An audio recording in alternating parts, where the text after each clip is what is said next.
Assalamualaikum warahmatullahi wabarakatuh. Waalaikumsalam warahmatullahi wabarakatuh. Alhamdulillah pagi hari ini bisa berbincang-bincang dengan narasumber kita. Yang pertama adalah Bu Ika. Selamat pagi Bu Ika. Selamat pagi Pak. Ya. Dan yang kedua adalah Bu Eka. Selamat pagi juga Bu Eka. Dalam kesempatan ini kita akan berbincang-bincang dengan beliau berdua, yaitu berkaitan dengan mata kuliah perbankan dan juga mata kuliah akuntansi. Dua mata kuliah ini kan sebenarnya ada kemiripan-kemiripan yang yang ada keterkaitannya karena sama-sama hitung-hitungan kan gitu. Ya.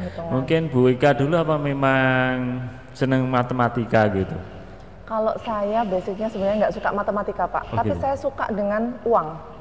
Suka dengan uang. Iya, jadi kalau uang itu kan semuanya kan harus tercatat nih Pak ya. Oh, iya. Kalau matematika kan nggak selalu melulu tentang uang. Kalau akuntansi itu kebanyakan melulu dengan uang. Jadi ya pas aja lah dengan. Walaupun uang itu kadang juga istilahnya, walaupun ongkotok melu marem. Angka tok kita aja udah seneng saya itu. Oh gitu ya. Padahal bukan apalagi ada wujudnya. Ada wujudnya. Padahal gitu bukan ya. punyanya sendiri seneng. Loh, sebenarnya yang ngongkone udah ini. Udah kelihatan Ibu seger. Eka, kalau di perbankan sekarang ini kan uang fisik itu kan relatif sudah tidak zamannya ya zaman masih kita sukai, tapi kan kayaknya kan bergeser pada elektronik, uang elektronik. Nah itu sebetulnya kalau di dalam perbankan uang elektronik dan uang cash itu apa Bu yang membedakan? Apanya? Uang fisik dan uang non fisiknya gitu. Apanya? Apa yang membedakan dalam transaksi, apa sama saja atau mungkin kalau ada transaksi sebenarnya sama saja gitu kan. Cuman ya bedanya ya memang satunya wujudnya uang, satunya wujudnya kartu, atau satunya wujudnya pakai mobile. Wujudnya hanya angka gitu.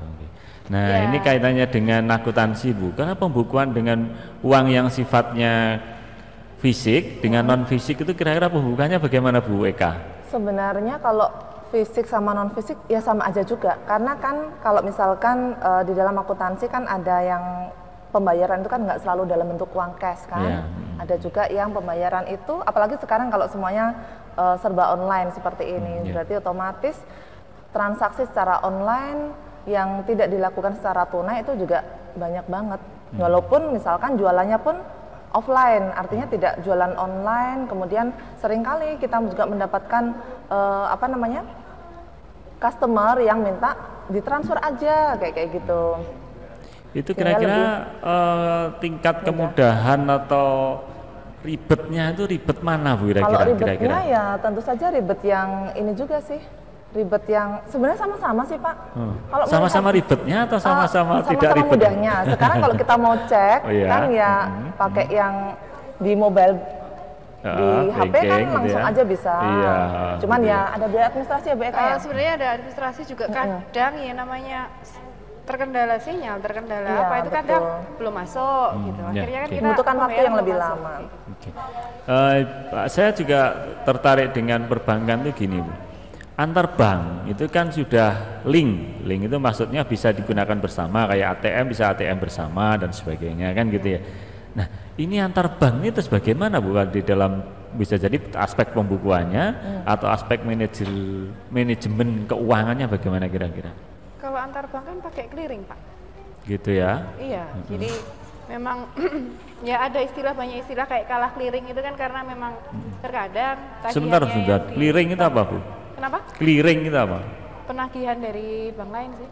Penambahan dari bank lain. Nah itu kalau maksud saya kalau itu dilakukan secara non fisik, misalkan saya lewat transfer dan sebagainya, itu berarti clearingnya itu ya secara elektronik juga gitu.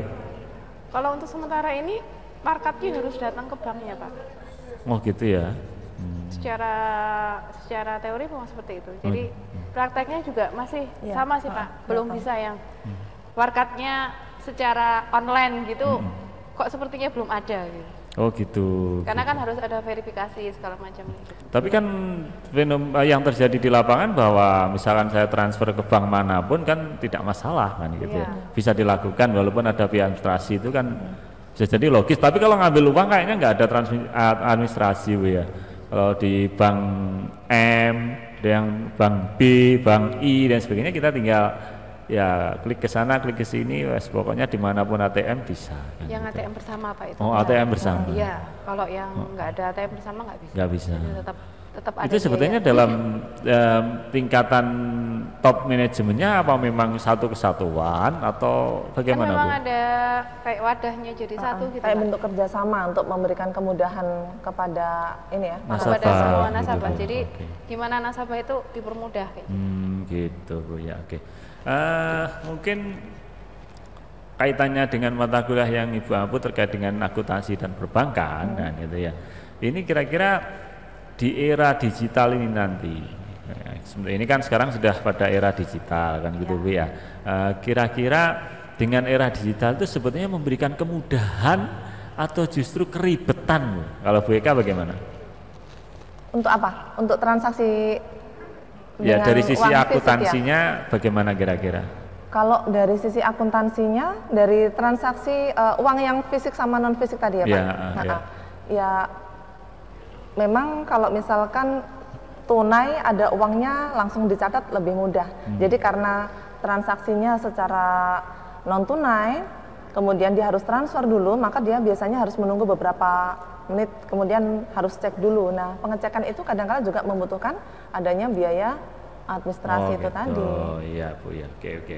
Ya memang ada sisi positif dan negatifnya ketika kita berada pada dunia yang serba digital ini. Ya. Kalau di Bu Eka, kira-kira lebih senang mana Bu? Uang tunai atau non tunai? Pribadi. Kalau cowok, kalau saya itu aja. seneng uang tunai. Kalau saya senang non tunai. Kayak so tak selempit nih neng dompet neng bagian ngendi gitu ya. Kalau istri saya kan ngeceknya di saldo bank. Kalau namanya laki-laki gitu kan biasanya kan sukanya nyelempet karena kan delik nih. Kalau kita kan nggak usah delik nih Pak. Oh gitu ya. Malah kita kasih tahu terus habis kurang itu berapa gitu. Oh gitu. Karena memang ada sebuah kata-kata mutiara kan gini ya. Nek duwite wong lanang kuwi ya duwite ibu-ibu juga. Itu cocok banget pokoknya. Tapi nek duwite ibu-ibu, bapak ki haram untuk menyentuhnya. Cuman boleh tahu aja. Boleh tahu aja. Jadi kalau misalkan habis serdos ini terus pamer nang suaminya itu nggak apa-apa ya? Nggak apa-apa. Nggak apa-apa. Tapi suami nggak berhak untuk minta nggak boleh. Pinjam boleh nggak? Ya jelas itu. Pinjam boleh? Oh pinjam boleh. Tapi tercatat loh ya namanya pinjam. Harus akuntansi Bu. Akuntansinya harus jelas. Karena kalau misalkan uang fisik kita transaksinya setiap hari tuh belanjanya online nih khususnya. Sering-sering online. Jadi mau beli apa, kalau fisik harus ke bank dulu, masukin dulu kan susah. Jadi enak tuh udah masuk rekening tinggal pencet-pencet barang datang. Aman. Terima kasih Ibu. Ini kan di Universitas Muhammadiyah Ponorogo terutama Fakultas Ekonomi dengan maju dan terus berprestasinya ini kan selalu berbenah. Yang salah satunya kita membuat digital marketing yang dinamakan dengan reoku.com kan gitu ya. Jadi yo paribasane melu-melu atau ya mengikuti perkembangan zaman bahwa di era digital ini kita harus ngikut ke sana. Jadi startup yang ada kita mencoba membangun startup sendiri. Nah ini kalau kaitannya dengan mata kuliah akuntansi Bu, akuntansi di sana kan juga ada transaksi-transaksi, ada pembukuan dan sebagainya di reoku.com itu. Nah itu tentunya kan juga aspek kemudahannya muncul kan gitu. Nah kedepannya ini kan memang kayaknya dunia kita serba dunia elektronik, semuanya digital semua kan gitu. Nah kira-kira pembukuan secara manual ya itu nantinya kira-kira masih punya peluang untuk digunakan atau tidak Bu kira-kira? Sekarang kan sudah banyak juga ya kalau misalkan aplikasi akuntansi yang bisa memberikan kemudahan bagi seluruh pelaku usaha. Nah pelaku bisnis lah. Nah di sini kalau misalkan kita lihat apakah tetap menggunakan pencatatan secara manual atau tidak, ya pencatatan manual tetap masih dibutuhkan juga gitu, untuk mendukung. Karena yang namanya juga hal-hal yang berbau menggunakan aplikasi, kemudian kan dia harus ada password, ada apa namanya user dan lain sebagainya. Itu kadang-kadang orang kan tidak semuanya mudah ingat, kadang-kadang nggak dicatat dan lain sebagainya. Nah, untuk antisipasi hal tersebut juga kita harus melakukan pencatatan secara manual juga. Oke, itu lebih kasih, aman, lebih memberikan kemudahan juga. Ya memang kita sedikit dilematis ketika di era sekarang ini.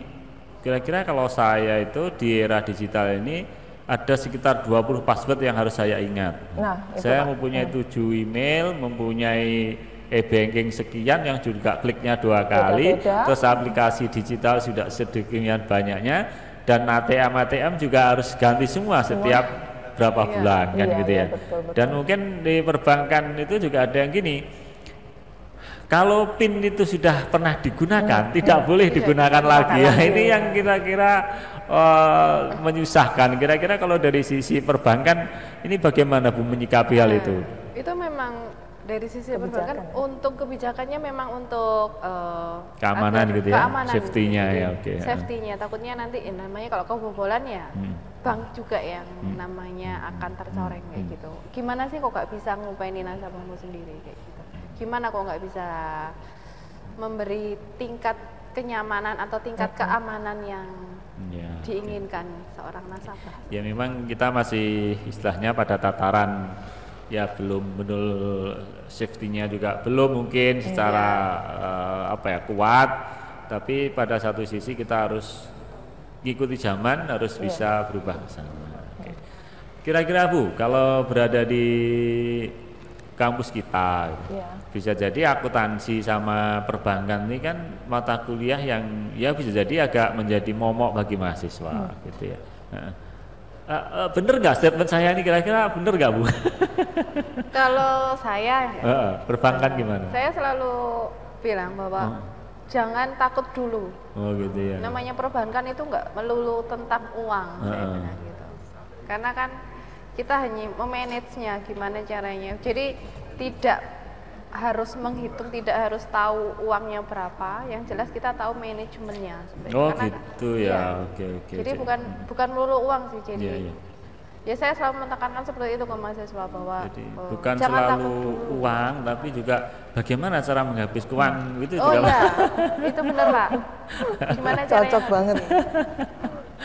Kalau VK gimana Bu, akuntansi kan itu? Gini, akuntansi mungkin lebih ke mahasiswanya sendiri ya, yang merasa, aduh nanti bisa nggak ya, kok ribet banget, akuntansi kok isinya cuma kolom-kolom, kotak-kotak kayak gitu. Jadi saya selalu menekankan juga kepada mahasiswa bahwa akuntansi ini juga nggak selalu melulu kotak-kotak dan kolom-kolom juga. Jadi di sini anak-anak itu biasanya kalau mereka berkuliah ngambil jurusan ini yang cocok mana ya, yang cocok relevan di dunia kerja sekarang mana ya. Saya selalu bilang kalau akuntansi ini dapat meliputi semua jenis aspek usaha, sekalipun usaha tersebut dibentuk atau didirikan sendiri. Karena akuntansi itu kan pada intinya dia melakukan pencatatan, melakukan semua hal transaksi terkait dengan aktivitas usaha kan tercatat. Kemudian untuk melihat perkembangan usahanya seperti apa, pengambilan keputusan dan lain sebagainya. Jadi walaupun dia nggak bekerja mungkin di instansi yang besar, nggak bekerja di perbankan dan lain sebagainya, mereka sendiri ketika merintis usaha sudah bisa menerapkan ilmu jadi tersebut. Kalau jadi ibu rumah tangga setiap belanja dicatat. Itu kayaknya agak ribet Pak kalau dalam rumah tangga itu. Iya Pak. Karena kan kadang kan ya namanya kaitannya dengan usaha aja deh. Kalau dekatan dengan entitas usaha. Tapi kan kadang-kala rumah tangga itu kadang-kala ini kalau yang saya alami kadang kan ya agak cekcok dikit itu gini ya. Wingi tak duit sami ini mosok entek neh gitu, kadang-kala seperti itu. Alangkah indahnya ketika kira-kira ada sebuah akuntansi yang khusus ibu rumah tangga atau yang ada di rumah tangga itu sehingga ada juga sebenarnya sudah ada ya. Ada aplikasi-aplikasi yang aplikasi seperti itu sudah banyak. Oh gitu ya. Membantu para ibu rumah tangga memanage keuangan. Belajar akuntansi itu kayak gitu. Jadi kita nanti dalam lingkup terkecil dimulai dari kita sendiri, mereka juga sudah bisa aman. Jadi, lah setidaknya. Ada uang masuk, ada uang keluar, uang masuk, uang keluar itu. Untuk apa itu biar jelas gitu ya.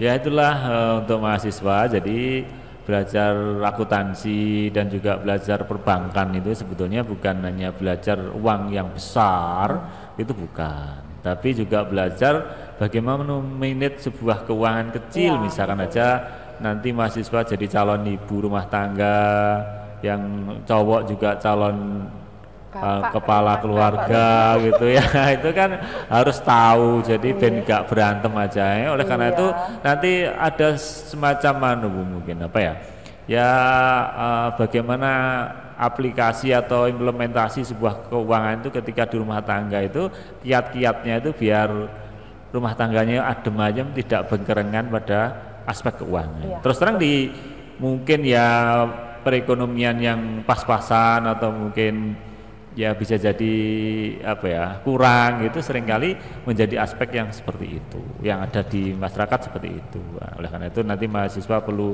dibekali yang real, yang hal-hal yang kecil yang tentunya bisa diterapkan di lingkungannya.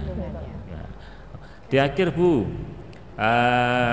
kesan-kesan sebagai dosen di Fakultas Ekonomi yang kayaknya akhir-akhir ini kan mulai berbenah, mulai ada suatu progres yang luar biasa menurut saya seperti itu. Nah, ini sebagai dosen, ini dosen tua atau dosen muda Ben kayaknya? Kalau dari wajahnya maaf kayak dosen muda gitu ya. Mampu, ya nggak muda-muda banget, ya nggak tua-tua banget. Oh gitu ya. Itu udah berapa tahun Bu Eka? 7? Ya sekitaran itu. Kita beda 1 semester aja Mas. Oh gitu ya, beda semester, makanya kebetulan kayak dulu masih, kakak beradik gitu ya. Semua senior-senior kita yang masih kecil. Oh gitu. Waktu itu gitu. Namanya kan cuma beda huruf depannya saja, jadi kemiripan-kemiripan itu pasti ada.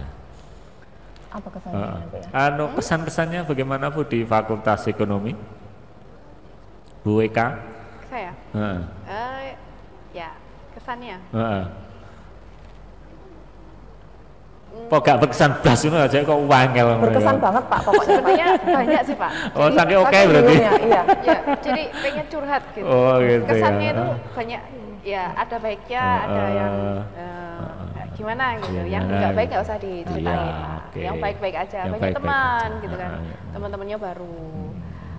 Apalagi dosen-dosen muda sekarang, kita kan sudah nggak muda. Jadi yang muda-muda itu kan banyak memberikan perubahan. Oh ternyata asik gitu dengan dosen-dosen yang muda ya. Intinya kayaknya kita tuh benar-benar kayak menjadi sebuah keluarga gitu. Ada yang biasanya nih teman-teman ada yang gini, besok kita bawa apa ya Bu ya, kayak gitu.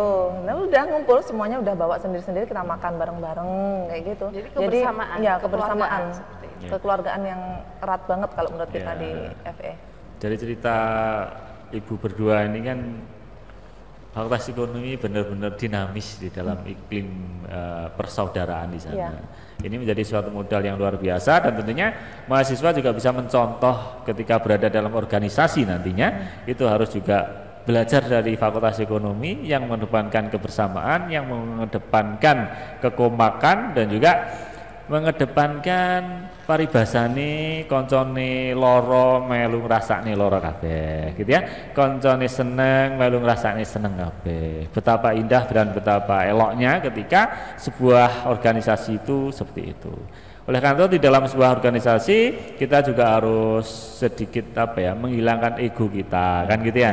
Jadi yojo menang karepe dhewe kan gitu ya. Itu alhamdulillah tidak ada di Fakultas Ekonomi, kalaupun ada paling sedikit sekali gitu ya. Nah, ini menjadikan suatu catatan yang positif bagi kita semua. Di akhir saya ucapkan terima kasih atas kehadiran Ibu Eka dan Ibu Eka dan kami dari podcast Fakultas Ekonomi Universitas Muhammadiyah Ponorogo dengan kredo maju dan prestasi selalu mengharapkan ide-ide kreatif, ide-ide membangun yang intinya nantinya bisa membawa perubahan-perubahan yang positif pada Fakultas Ekonomi. Terima kasih, selamat bekerja dan selamat menjalankan aktivitas kembali. Assalamualaikum warahmatullahi wabarakatuh. Waalaikumsalam warahmatullahi wabarakatuh. Terima kasih Pak. Terima kasih Pak Eri.